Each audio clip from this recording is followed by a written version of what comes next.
বন্ধুরা আসসালামু আলাইকুম। আপনারা কেমন আছেন? আশা করি আপনারা ভালোই আছেন। আলহামদুলিল্লাহ, আল্লাহর রহমতে আমিও ভালো আছি। আজকে নিয়েছি একটা বাঁধাকপি।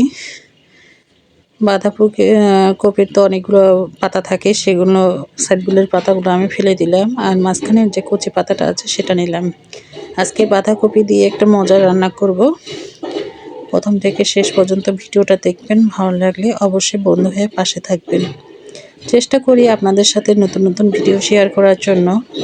ঘরোয়াভাবে দেখুন, আমি এই পাতাকপিটা একবারে চিকন চিকন করে কেটে নিয়েছি, আর এভাবে সম্পূর্ণ পাতাকপিটা কেটে নেব। আর এই পাতাকপিটার ভিতরে অনেক শিলাল ছিল, অনেকগুলো পাতার ভাত ছিল, একবারে টাইট ছিল পাতাকপিগুলো। আর যেহেতু একটা ছোট পাতাকপি কেটেছি, তারপরও অনেকটা পাতাকপি হয়ে গেছে। আমরা তো এগুলোকে পাতাকপি বলে থাকি, অনেকে বাঁধাকপি বলে থাকে। আপনারা কে কী বলেন অবশ্যই কমেন্ট করে জানাবেন। সম্পূর্ণ এগুলো কেটে নিয়েছি, এখন ধুয়ে পানি ঝরিয়ে দিব। দেখুন কতগুলা হয়েছে।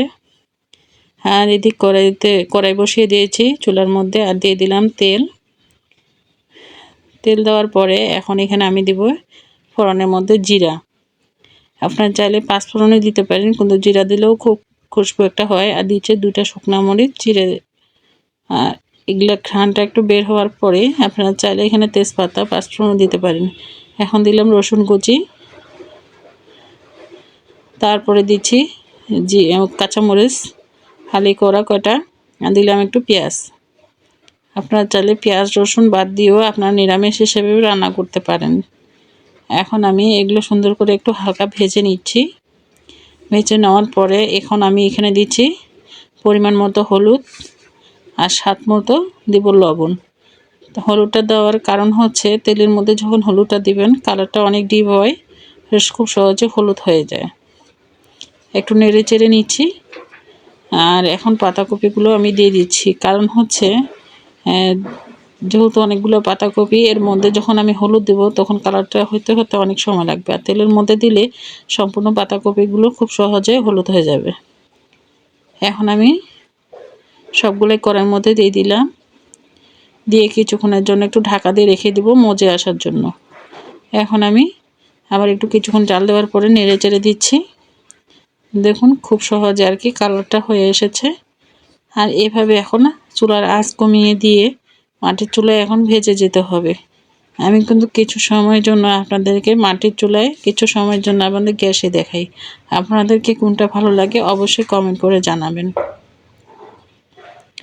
এভাবে নেড়ে চেড়ে নিচ্ছি, কিছুক্ষণ পর পর ঢাকা দিচ্ছি, আবার কিছুক্ষণ পর তুলে তুলে একটু নেড়ে চেড়ে দিচ্ছি। খুব সুন্দর একটা ঘ্রাণ বের হয়েছে। আমি কিন্তু এর আগেও রান্না করেছিলাম, কিন্তু এত স্বাদ হয়নি, কিন্তু এবারকার মতো মানে ভালো লাগছে, দেখেও ভালো লাগছে। আর পাতাকপিটা অনেক সুন্দর ছিল। আপনারা রুটি বা মুড়ি দিয়েও খেতে পারবেন এভাবে রান্না করলে। এখন অনেকটা পরিমাণ মজে আসছে, আরও আসবে। ভাজতে ভাজতে দেখবেন পরিমাণে অল্প হয়ে আসবে। চুলার আঁচটা একবারে কমিয়ে দিয়েছি, দেখুন ভাজতে ভাজতে কতটুকু হয়ে এসেছে। মনে করছিলাম যে এক করে হয়েছে, তারপরে ভাজতে ভাজতে দেখুন কতটুকু হয়ে গেছে। এখন আমি পরিবেশন করে নেব।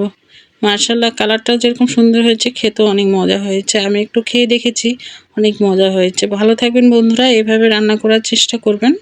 আসসালামু আলাইকুম।